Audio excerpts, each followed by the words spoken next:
you're not allowed to quit. You can do a quick scan, make sure she's not posting thirst traps. She's in Paris or Dubai, but she doesn't have a job. She didn't pay for that trip. Some dude flew her out there and it was a baller and it wasn't for Bible study. It was probably for the Dubai porta potty. You want to skip those girls, get rid of them, they're trash.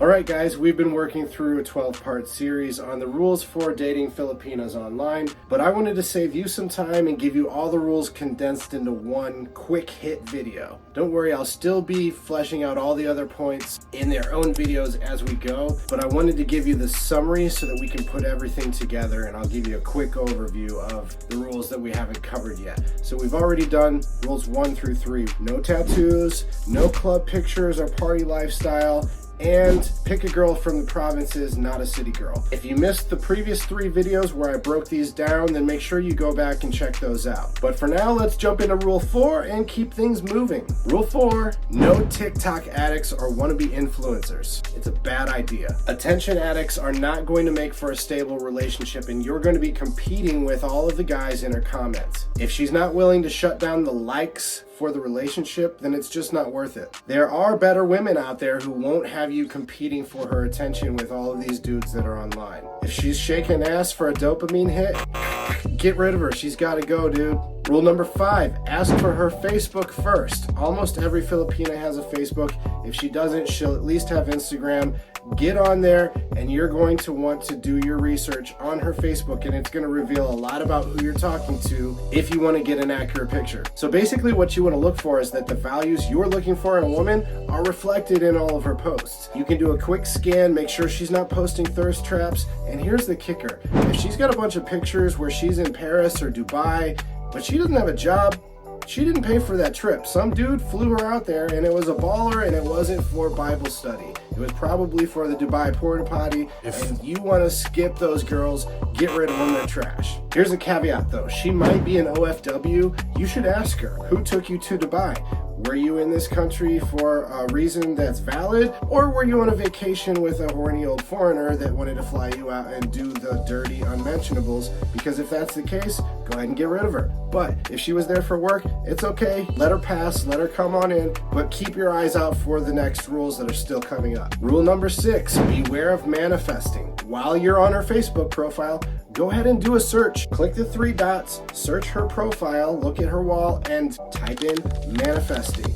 You want to see, is she trying to manifest a passport, a plane ticket, 1K notes? Is she trying to manifest a new iPhone? If you search for the word manifesting on her social media and you find it, you just want to get rid of her. If she's not manifesting true love or how to become a better person, she's using the law of attraction to attract wealth, and you don't want to fall into that trap. So get rid of her, she's got to go. Rule number 7, avoid astrology enthusiasts. Now this might sound like a joke, but seriously, if she's blaming all of her inconsistencies and her personality flaws on Mercury being in retrograde, she's a flake. Astrology girls might be fun for a one night out, sure, but if you're looking for someone serious to settle down with, that's a swipe left situation. As a general rule, we know that females already have problems being accountable for their actions.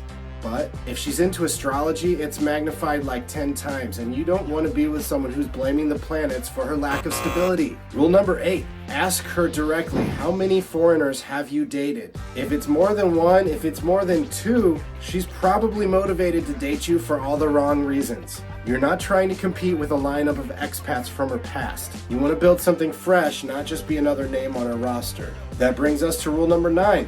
Ask her, why do you even want to date a foreigner? And pay attention to what she says. If her answer is all about how foreigners are so kind or so generous, well, ding ding, congratulations, you found yourself a gold digger. You're looking for someone who wants to build a life with you, not just looking for a lifestyle upgrade. If she's rocking the latest iPhone, driving some nice car, but she doesn't have a job, you can bet that some foreigner bankrolled those gifts for her, and she's expecting you to do the same. Rule number 10, no send me money for load requests. Absolutely none.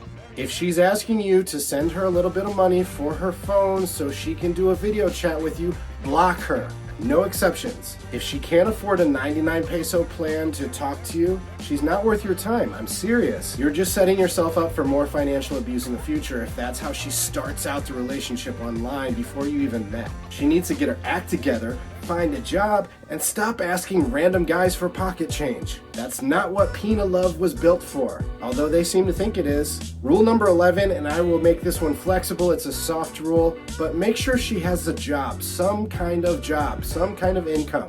It's a soft rule, but it's good if she works, whether she works at a BPO, a call center, or in a mall, or even a milk tea shop. It shows you that she's used to paying her own way. You don't want someone who expects you to cover all the expenses in her life from day one. If she's humble enough to work, it's a good sign that she's not going to just be after your wallet. Now, there might be exceptions, sure, but as a general rule, you want someone who is at least willing to work. If you decide later that you want to get serious, maybe she's going to come move into your condo or your apartment and you want to pay for her time to go with you on vacations or trips or just take care of the house while you do the work or while you do the side gigs or whatever you're doing to fund yourself. If she's bringing something to the relationship, then that's fine, that's a different story. But in the initial stages, meeting online, if she doesn't have a job, it's probably better to just swipe left and find someone who does.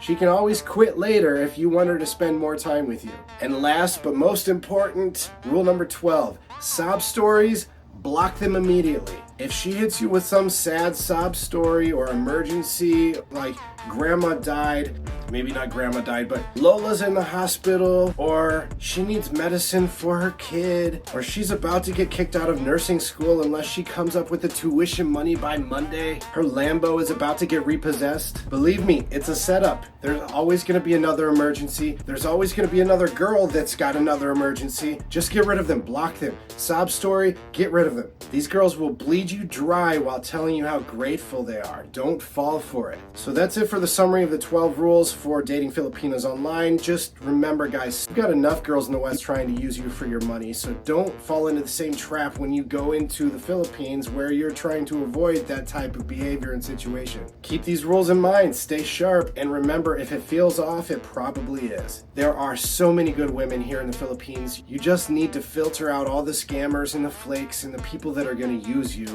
so you can find the ones, the diamond in the rough, those real gems, the ones that are going to treat you right. So stick to these guidelines and you'll avoid the nonsense. If you found any of these tips useful, please hit the subscribe button and leave me a comment. It really does help the algorithm. Just started this channel and no one sees it yet, but it's still been a lot of fun. Next, coming up, we're going to also start a series on what I like to call FILA, F-I-L-A. It's kind of like FIRE, which is financial independence, retiring early, but I'm going to call it financial independence, living abroad, F-I-L-A. So I'm kicking off the brand new series on FILA, and we're going to have those videos coming out on Saturday. So go ahead and hit the subscribe button, hit the notification bell so you're not going to miss anything. And I'm going to show you how you can set yourself up financially, build some income streams, and live abroad without draining your bank account. The guys watching my videos, we're not old enough to retire yet, so we have to find creative ways to still get paid while we live the life that other people dream about. So you don't want to miss it. Hit the bell. You'll get a notification when that video comes out on Saturday. And until then, I thank you for spending your time. Thanks for chilling, guys. I'll see you in the next one.